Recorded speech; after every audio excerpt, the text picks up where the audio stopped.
and it's gotten. She had early onset dementia, which we were telling the doctors when she was 55 that she had it, and they were like, "No, she's too young," and they wouldn't give her. They wouldn't get her tested, you know, for insurance reasons. That's not worth the money, and they wouldn't get her tested, and so we kept seeing the progression happen to the point where she was writing notes for herself to pick up the kids from school that she was babysitting. Like in the car, she wrote in marker Nick on the rearview mirror so she could remember when she got in the car why she was in there.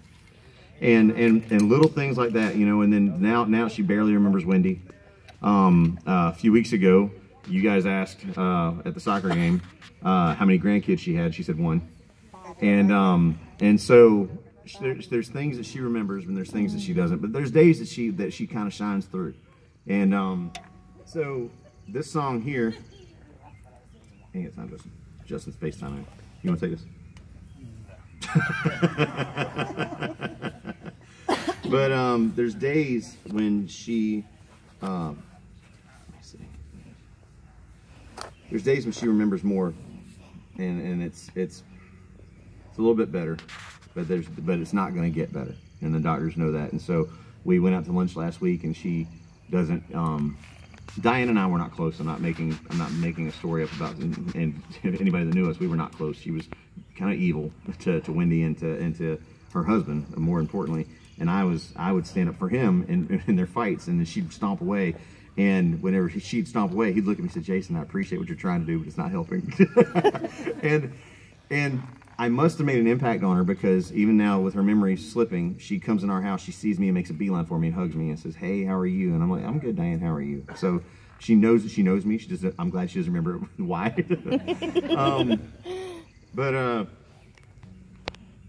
So this is a song that I wrote with my buddy Johnny Orr, who posted a video online on Instagram last week, and 2 weeks ago now. And I called him after he only had the chorus. I said, "Man, can I please write the song with you?" And I explained why. And he said, "Dude, I'd love it." And so this is what we came up with.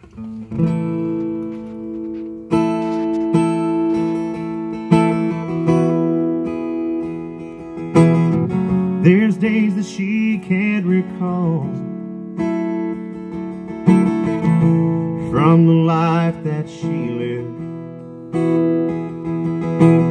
with some memories she's better off, 'cause she don't have to forget. But I get my hopes up sometimes when I see that light in her eyes, and she says, "Tell me your name." I feel like I know you, like I've seen you more than just a few times. Come here, let me show you a couple of pictures. They're a little faded and before your time.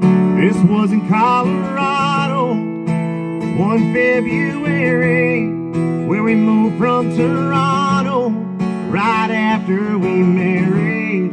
That man on the left is my loving husband, and those are our kids. Oh, how I love them. That look in their eyes, the smiles on their face. When I look at you, it's strangely the same. Tell me your name.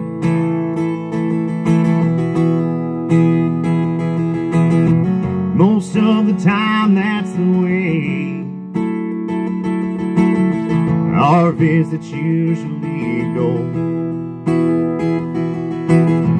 Photos of memory lane, a few memories she can still hold.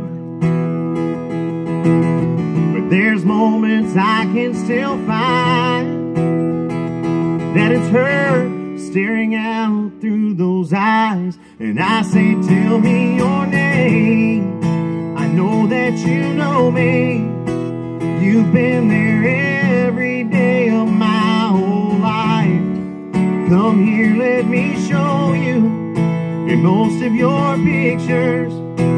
That's me that's standing right there by your side. Like here in Colorado.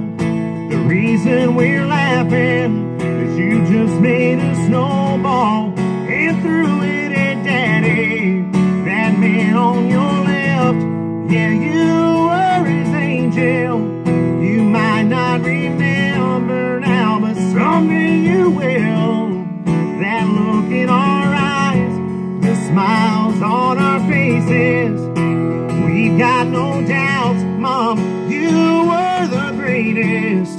So tell me your name. And she said, Diane.